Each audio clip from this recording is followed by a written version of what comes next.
Hello students. Prepare IAS coaching के YouTube channel पर आपका स्वागत है। न्यूज़पेपर में जो आर्टिकल्स निकलते हैं और आपके लिए जो महत्वपूर्ण आर्टिकल्स होते हैं उनके संबंध में विशेष तौर पर उनका विश्लेषण करने के लिए हम लोगों ने विश्लेषण सीरीज शुरू करी है, जो आप लोग देख रहे होंगे। तो इसमें हम लोग जो महत्वपूर्ण आर्टिकल निकलते हैं उनके संबंध में संपूर्ण जानकारी आपको उपलब्ध कराने का प्रयास करते हैं। तो आज के विश्लेषण में हम दो आर्टिकल्स को चर्चा करेंगे। एक पहला आर्टिकल है global south origin and significance और दूसरा है इनफाइनाइट वैरायटी ऑफ कस्टम्स। ठीक है, ये दो आर्टिकल्स हैं जिनको आज हम चर्चा करेंगे। तो स्टार्ट करते हैं, और ये दोनों बहुत इंपॉर्टेंट है आपके लिए। तो पहला आर्टिकल जो है जिसकी हम चर्चा करेंगे वो है ग्लोबल साउथ। एक्चुअली जो आर्टिकल आपका निकला है ये हिंदू में है, और ग्लोबल साउथ के ओरिजिन और सिग्निफिकेंस पर एक अच्छा आर्टिकल है ये। तो पहले आप ये समझिए कि ग्लोबल साउथ होता क्या है, फिर उसके सिग्निफिकेंस की बात करेंगे। तो देखिए, ग्लोबल साउथ जो है वो बेसिकली क्या है, ये ऐसे कंट्रीज के बारे में बात कर रहा है जिन्हें डेवलपिंग, लेस डेवलप्ड या अंडर डेवलप्ड माना जा रहा है। देखिए, मोटे तौर पर केवल साउथ कहने का मतलब टोटल साउथ हेमिस्फीयर वाले कंट्रीज नहीं है। ठीक है, मोटे तौर पर वे कंट्रीज जो कि डेवलपिंग है, लेस डेवलप्ड है या अंडर डेवलप्ड है, उनको ग्लोबल साउथ कहा जा रहा है। ठीक है, ये मोटे तौर पर सदर्न हेमिस्फीयर में है, लार्जली अफ्रीका, एशिया और लैटिन अमेरिका में है। लेकिन मोटे तौर पर ये भले ही गरीब देश हैं, लेकिन इसके साथ साथ अन्य भी विशेषताएं हैं इन देशों की जो इनको कॉमन थ्रेड में बांधती है, सॉरी। जैसे ये गरीब देश है, पहली चीज। दूसरी चीज, ये high national sorry income inequality को फेस कर रहे होते हैं। और तीसरी चीज, लोअर लाइफ एक्सपेक्टेंसी होती है। इसके साथ साथ यहाँ पर लिविंग कंडीशंस बहुत हार्श होती हैं। तो ये ग्लोबल साउथ की कुछ विशेषताएं हुई। तो ग्लोबल साउथ की पहली विशेषता क्या हुई कि ये बहुत ही पुअरर कंट्रीज हैं, ध्यान रखिएगा इन चीजों को। दूसरा, इनकम इनइक्वालिटी है।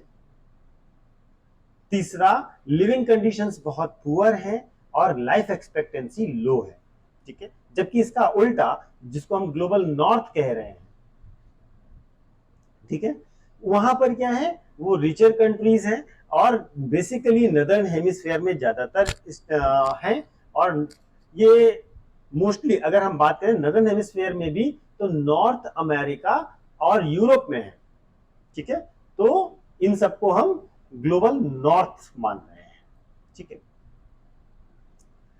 अब ध्यान रखिएगा कि हमने आपको बताया कि डेवलपिंग या अंडर डेवलप्ड है। तो यहां पर आप देखिए कि डेवलप्ड कंट्रीज कौन से हो गए, हम आईएमएफ की बात कर रहे हैं तो ये डेवलप्ड कंट्रीज हो गए। ठीक है, जबकि डेवलपिंग और अंडर डेवलप्ड कंट्रीज कौन से हैं, ये वाले और ये वाले। ठीक है, तो अगर आप देखेंगे तो आप पाएंगे कि ये ज्यादातर सदर्न हेमिस्फीयर में है, लेकिन ऐसा नहीं है कि नदर्न हेमिस्फीयर में नहीं है।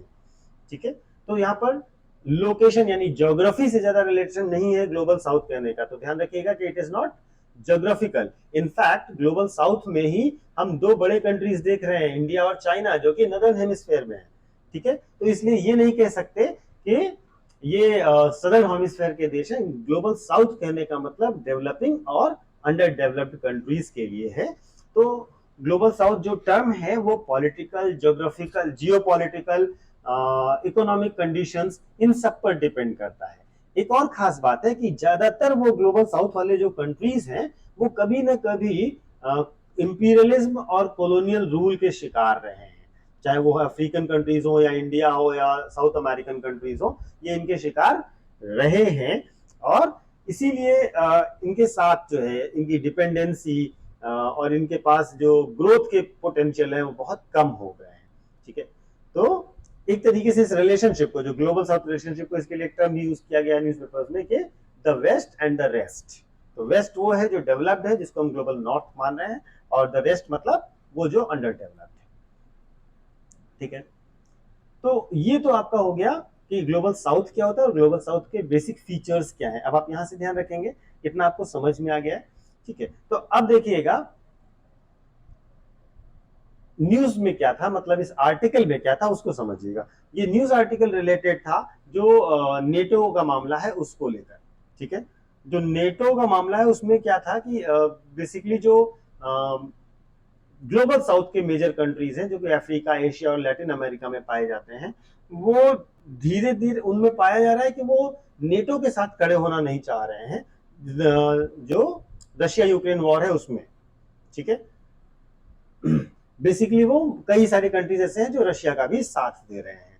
तो इस वजह से ये न्यूज में रहा, जिसमें आप देखेंगे, ध्यान से देखेंगे तो चाइना और इंडिया भी, चाइना ने भी, चाइना ने तो कभी रशिया का विरोध किया ही नहीं, इंडिया भी ओपनली विरोध नहीं कर रहा है, वो केवल सजेशंस दे रहा है। तो आप देखें ग्लोबल साउथ हेजिटेट कर रहा है नेटो और यूक्रेन के पक्ष के साथ। इस वजह से ये एक नया जियो पॉलिटिकल कंडीशन भी है कि ग्लोबल साउथ भी किसके साथ खड़ा है। तो इस बात को भी, इस भी बात को एनालाइज किया गया और इसके महत्व को समझाने के लिए बताया गया है। ठीक है, तो ये सब जो है बेसिकली ग्लोबल साउथ के साथ इश्यूज थे। और ग्लोबल साउथ बेसिकली अगर आप देखें जहां पर इंडिया और चाइना एक साथ हो गए, इसका मतलब वर्ल्ड की मोस्ट ऑफ द पॉपुलेशन और बहुत डेवलपिंग, जो फास्ट डेवलपिंग स्टेट वाली कंट्रीज हैं वो साथ में आ गए। ठीक है, तो इस नजरिए से इस आर्टिकल को देखिएगा। अगला जो आर्टिकल था वो था infinite variety of custom. Basically ये शेड्यूल्ड ट्राइब्स के कस्टम्स को लेकर आर्टिकल है। हुआ ये कि प्रधानमंत्री ने, आपने देखा होगा कि अभी कुछ दिन पहले ही पब्लिक प्लेटफॉर्म पे बोला कि uniform civil code need of the hour है, बहुत जरूरी है। और इस वजह से इसको लेकर बहुत ही समाज के अलग अलग वर्गों में अलग अलग तरीके की प्रतिक्रियाएं यानी कि रिस्पॉन्सेज आने लगे हैं।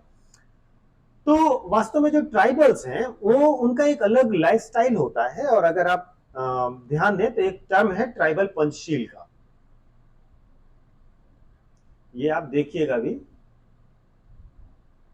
ये पंडित नेहरू के समय का दिया हुआ है। ट्राइबल पंचशील देखिएगा, जैसे पंचशील आप इंडिया चाइना के रिलेशन में देखें, इसी तरीके से एक ट्राइबल पंचशील भी है। तो ट्राइबल पंचशील में भी ट्राइबल के लाइफस्टाइल को चेंज ना करने के लिए और अनइंटरप्टेड उनको रहने देने के लिए प्रोविजंस किए थे, ये हमारी पॉलिसी है। लेकिन जब हम कॉमन सिविल कोड या यूनिफॉर्म सिविल कोड की बात करते हैं तो इनके अपने जो लॉज हैं, सिविल लॉज हैं, उन पर भी समस्या आने की एक तरीके से दिखाई देती है कि इसमें समस्या आएगी। तो इस वजह से ये लोग परेशान हो गए हैं और इस पर ये स्पष्टीकरण चाहते हैं। तो इसी वजह से ये आर्टिकल निकला है, इनफाइनाइट वैरायटी ऑफ कस्टम। ठीक है, तो अगर आप देखें तो अगर यूसीसी नहीं आ रहा है तब तो ठीक है, यूसीसी के आने पे इनके जो अपने कस्टम्स हैं और जो जिस तरीके से उन पर शासन होता है, वो अपना शासन करते हैं, वो प्रभावित होगा। तो इसमें स्पेशल लेजिस्लेशन जो एसटी के लिए है वो क्या क्या है, जैसे पीसा एक्ट है 1996 का, छोटा नागपुर टेनेंसी एक्ट है 1908 का, संथाल परगना टेनेंसी एक्ट है 1876 का। तो ये जो झारखंड के और बाकी ट्राइबल एरियाज के कस्टमरी प्रैक्टिसेस हैं उनको मान्यता देते हैं। इसके साथ साथ इनको प्रोटेक्शन दिया गया है 5th शेड्यूल ऑफ कॉन्स्टिट्यूशन से। तो वास्तव में इनके जो कस्टमरी प्रैक्टिसेस हैं उन्हीं को वो अपना लोकल लॉ की तरह ट्रीट करते हैं। अगर यूसीसी आ गया तो इससे बहुत बड़ी समस्याएं ट्राइबल पॉपुलेशन को भी होंगी, ऐसा वो मानते हैं और इसी के अगेंस्ट वो अपनी बात को रख रहे हैं। ठीक है, तो ज्यादातर लोग नाराज हैं यूसीसी, जो ट्राइबल्स की अगर हम स्पेशली बात कर रहे हैं, वो नॉर्थ ईस्ट के नागालैंड, मेघालय और मिजोरम के जो ट्राइबल्स हैं वो ज्यादा ओपनली इस विरोध को प्रकट कर रहे हैं। अब शेड्यूल ट्राइब्स के बारे में थोड़ी सी बात कर लीजिए। तो अगर हम शेड्यूल ट्राइब्स को देखें तो national average schedule tribe population का 8.6% है। ठीक है, और 2011 के सेंसस के बारे के आधार पर अगर हम देखें तो 30% से ज्यादा जो ट्राइबल पॉपुलेशन है वो इन जगहों पर पाई जा रही है। ठीक है, बाकी ट्राइबल पॉपुलेशन देश में बाकी जगहों पर भी पाई जा रही है। ठीक है, एक बड़ा पोर्शन है जहां पर 10 to 29% पाई जा रही है, केवल एक छोटा सा पोर्शन है जहां पर ट्राइबल पॉपुलेशन नहीं पाई जा रही है। ठीक है, और ये आप मैप में देख के जान गए होंगे, ये आपका दिल्ली और पंजाब पड़ रहा है।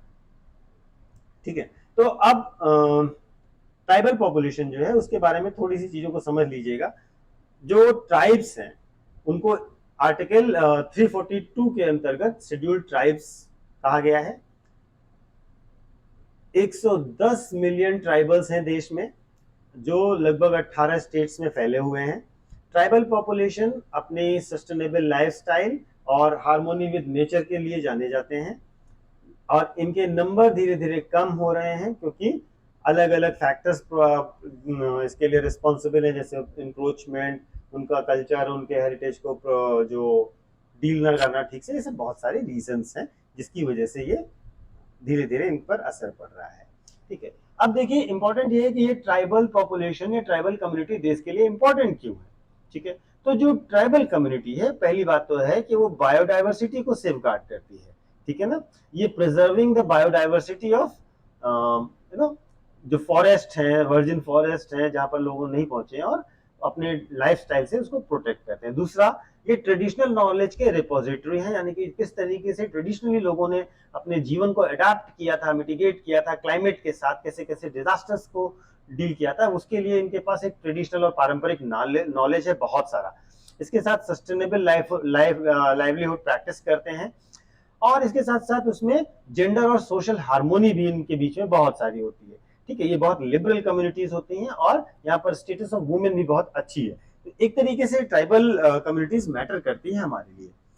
इसके साथ साथ हमें क्या जानना चाहिए, कॉन्स्टिट्यूशनल प्रोटेक्शन जानना चाहिए, ठीक है। कॉन्स्टिट्यूशनल प्रोटेक्शन में आप देखिएगा आर्टिकल 366, आप देखिएगा आर्टिकल 342, इसके साथ साथ देखिएगा डेबर कमीशन 1973 का, जिसने एक तरीके से प्रिमिटिव ट्राइबल ग्रुप पीटीजी, ये इंपॉर्टेंट पॉइंट है, ध्यान रखिएगा, की बात की थी, और जिसको पर्टिकुलरली वल्नरेबल ट्राइबल ग्रुप्स के तौर पर रीनेम किया गया 2006 में। उसके साथ साथ आर्टिकल आप देखिएगा 338A और national commission for scheduled tribes. तो ये कॉन्स्टिट्यूशनल प्रोविजंस हैं जिससे रिलेटेड है। अब इसके साथ साथ सिविल राइट्स प्रोटेक्शन की भी बात कर लें, तो protection of civil rights act 1955 के अंतर्गत ऐसी कोई भी प्रीचिंग या प्रैक्टिस ऑफ अनटचेबिलिटी जो है वो अगर ट्राइब्स के अगेंस्ट है तो उसको पनिशेबल माना गया है। शेड्यूल्ड कास्ट और scheduled tribe prevention of atrocities act है 1989 का, ये भी सेम है कि अगर आप एससी और एसटी के अगेंस्ट कोई भी एट्रोसिटीज करते हैं तो आपको ऑफेंस माना जाएगा और अपराध मिलेगा, इसके लिए अपराध की सजा मिलेगी, स्पेशल कोड बनाए जाएंगे। इसी तरीके से पीसा एक्ट है जो आपको याद रखना है, और scheduled tribes and other traditional forest dwellers recognition of forest rights act है 2006 का, जिसके अंतर्गत फॉरेस्ट राइट्स दिए गए हैं ट्राइबल कम्युनिटी को। तो ये अलग जो राइट्स दिए गए वो शेड्यूल्ड ट्राइब्स से रिलेटेड है। तो अब आप पूरे आर्टिकल के साथ ये भी जान गए शेड्यूल्ड ट्राइब्स क्या है, उसके लिए प्रोविजंस क्या है, क्यों शेड्यूल्ड ट्राइब्स को इतना महत्व दिया जा रहा है, और शेड्यूल्ड ट्राइब्स की पॉपुलेशन इंडिया में किस तरीके से वेरी करती है और रहती है। बेसिक जो आर्टिकल निकला था वो आर्टिकल कॉमन सिविल कोड के लागू करने के लिए था, जिसके लेकर के नेक्स्ट डे जो न्यूज निकली थी वो ये कहा गया था कि होम मिनिस्टर ने कहा है कि वो जो ट्राइबल पॉपुलेशन है और जो क्रिश्चियनिटी है उनके लिए उनके पर्सनल लॉज में कुछ ज्यादा इंटरफेयर नहीं करेंगे। हालांकि ये स्टेटमेंट होम मिनिस्टर का नहीं है, वो जो मिलने गया था डेलीगेशन उनका है। तो अभी इसको हम बिल्कुल श्योरली नहीं कह सकते हैं कि ऐसा कहा गया है या ऐसा होगा, लेकिन ऐसा जो न्यूज में था वो मैंने आपको बता दिया। तो इस तरीके से ये दो बड़े आर्टिकल्स और इंपॉर्टेंट आर्टिकल्स हैं जिनको मैंने आज कवर किया। आप इसको देखिए और जैसा भी आप सजेशन देना चाहे दे सकते हैं। Thank you so much.